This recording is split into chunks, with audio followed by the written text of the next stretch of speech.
Hello everyone, welcome to Mousumi's kitchen and travel blogs. আমরাই এসেছি হাওড়া, যাচ্ছি আমরা চেন্নাই। চেক আপের জন্য যাচ্ছি, পুরো ফ্যামিলি শুদ্ধ। হাওড়ায় পৌঁছে হাওড়ার যে লাইটিং হচ্ছিল খুব সুন্দর লাগছিল, তাই একটু ভিডিও করে নিলাম।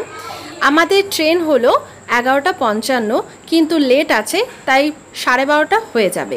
তো এই কারণেই আমরা একটু হাওড়ার বাইরে বেরিয়ে জল ফল যেগুলো দরকার ছিল সেগুলো কিনে নিলাম। আমরা স্টেশনেই বসে আছি, হাওড়া স্টেশনেই, যেহেতু অনেক লেটে, তাও 12টা বেজে গেছে। আমার ছেলেও জেগে আছে, সবাই জেগেই আছে কখন ট্রেন আসবে, যেহেতু তাও আধা ঘন্টা লেট ট্রেন। কত মানুষ ওয়েট করছে তাদের ট্রেনের জন্য, কেউ কেউ খাওয়া দাওয়া করছে, ডিনার কমপ্লিট করছে, কেউ কেউ ঘুমিয়েও পড়েছে। এত রাতেও আমার ছেলের ঘুম নেই, ও বুক নিয়ে ব্যস্ত, বই পড়া নিয়ে খুব বই পড়তে ভালোবাসে। তারপরে ট্রেন চলে এসেছিলো, অনেক রাত হয়ে যাওয়াতেই ওই ভিডিও আর তোলা হয়নি। পরের দিন আমরা বসে আছি ট্রেনের মধ্যে, ট্রেনের বাইরের দৃশ্যগুলো খুব সুন্দর লাগছিল। আমার ছেলে কিন্তু তখনও বই নিয়ে ব্যস্ত, ওর বই ছাড়া কিছুই ভালো লাগে না। তো আমি তো ওই সব না দেখে বাইরের দৃশ্যই দেখছি।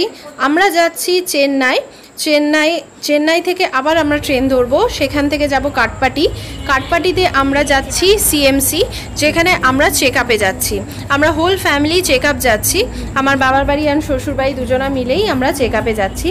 ইভানের ওপরের সিটটা খুব পছন্দ, প্রায় টাইমেই বলছে আমাকে ওপরে দিয়ে দাও, তাই ওকে ওপরেই রেখে দিচ্ছি। ওপর থেকে দুষ্টুমি করছিল। এখানেই আমার ভিডিওটা শেষ করছি। আবার চেন্নাই গিয়ে আপনাদের সঙ্গে দেখা হবে। ভালো থাকবেন, সুস্থ থাকবেন, আবার দেখা হবে নতুন ভিডিও নিয়ে।